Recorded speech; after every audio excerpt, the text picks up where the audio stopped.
Homeschooling Grammy, and today I'm coming at you with another collab. This collab is being hosted by Ingrid over at Mommy and Mia Homeschool Chronicles, and the name of the collab is 5 Ways to Eliminate Homeschool Anxiety in Extended Family.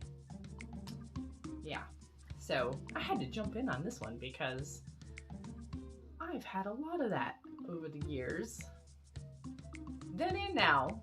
So if this is something that you're interested in, stick around. There's going to be a link to the playlist down below where other homeschoolers will have joined in, and there's also going to be a link to Ingrid's channel. Make sure that you check her out. She's awesome, and yeah, let's do it. Okay, so number 1, and maybe with this one I kind of have an unfair advantage. And I'm sorry, like, I have such a hard time when I'm in my room because I'd like to keep looking outside because sometimes there's deer out there and it's snowing and I'm like so distracted all the time.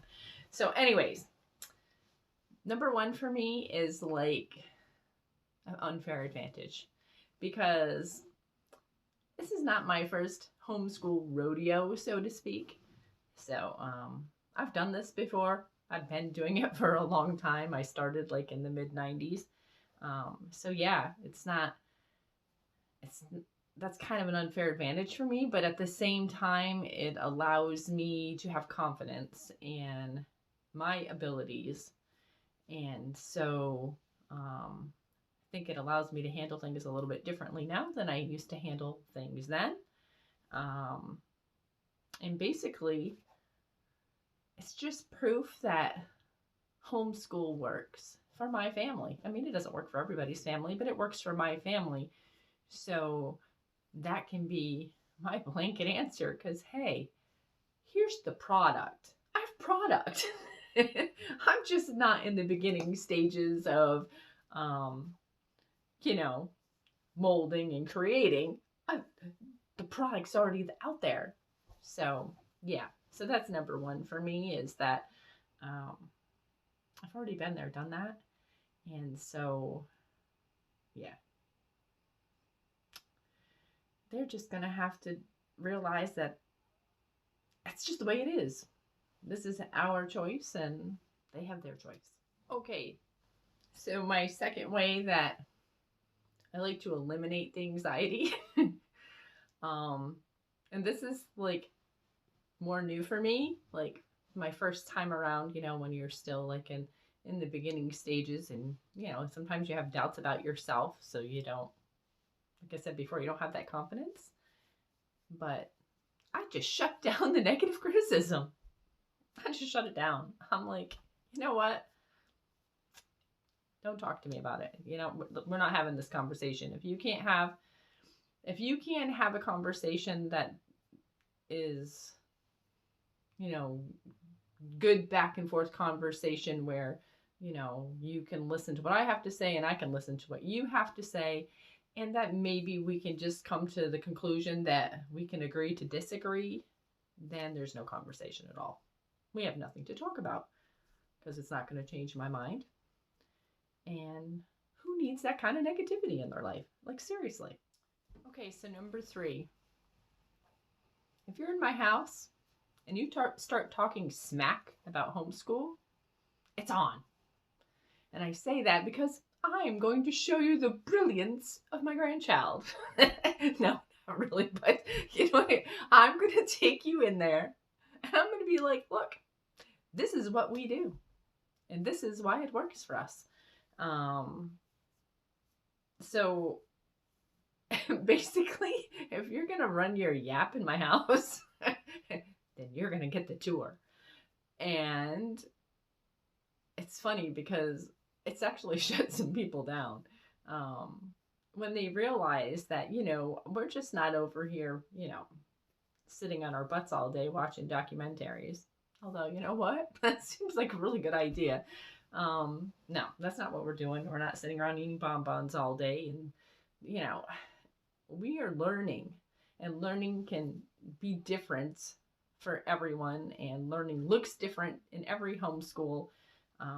And as far as I'm concerned, your child's learning 24/7 anyways. So every experience that your child goes through is a learning experience. Okay, so, and you're going to see me continue to look down at my notes so I remember what I was thinking like at almost midnight last night when I realized that I'd forgotten about this collab.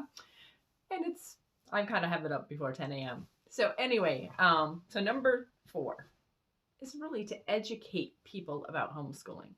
I think that gets rid of some of the anxiety, because I don't think some people understand it.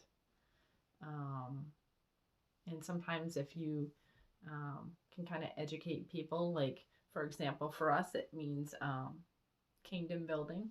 It's very important to us that, she has the biblical foundation. And for us, it also means being able to choose what she learns. And sometimes it means choosing what she wants to learn. And it also means taking and working at the pace that is good for her, which is awesome, because if she's struggling, like for us this year, she was struggling in reading and we pulled back, like big time pulled back. And now she is all of a sudden zipping through her reading lessons. It's just amazing that, the latest clicked. And, when people hear those kinds of stories, how you can say, this is what was happening and this is what is happening now, and that they wouldn't have had the opportunity in public school, or my granddaughter wouldn't have had that opportunity in public school to stop right where we are in a lesson and stay there as long as it takes. Yeah. And also, let's see, what else did I write down here? Yeah, I think that's it. So there you have it. Number 4. On to number 5. And I'm just going to say this because there is not anything, I don't think there is anything that somebody hasn't said to me since the mid-90s about homeschooling. I've heard it all. And I've heard it numerous times. I've heard it from complete strangers. I've especially heard it from my family. And that is, don't be surprised by anything anyone says to you. Don't even be surprised by it. Because, especially with family, because they think more than anyone else, they can be up in your business. Be up in your business when it really isn't any of their business. The only business it is yourself, the children that you're homeschooling, and your spouse.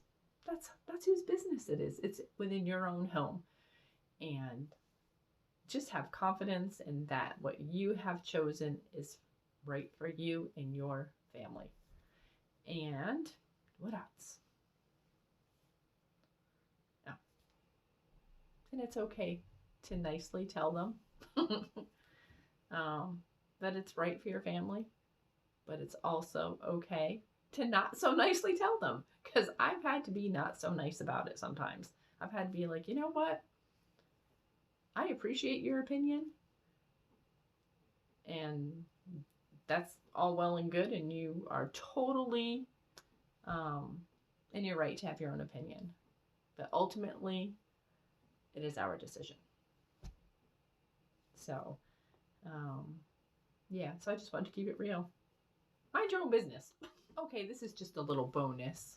Kind of a number 6, but it's a bonus, and it's the most important one, really. And that's why I wanted to add it in there. I mean, all those other things are really cool, but the most important thing that you need to do at all times is to pray over your homeschool. Pray, pray, pray, and pray some more over your homeschool. And I'm going to share a Bible verse with you about what God's word says and why it's so important to us that we home educate. It comes from Proverbs 22:6. Train up a child in the way he should go. Even when he is old, he will not depart from it. Okay, everybody. Thanks so much for stopping on in and taking a look at this collab, 5 ways to eliminate homeschool anxiety in extended family. Please make sure that you check out Ingrid over at Mommy and Mia Homeschool Chronicles. I will leave a link to her channel down in the description box, and also check out the playlist. There will be a link down there also. So take care. God bless.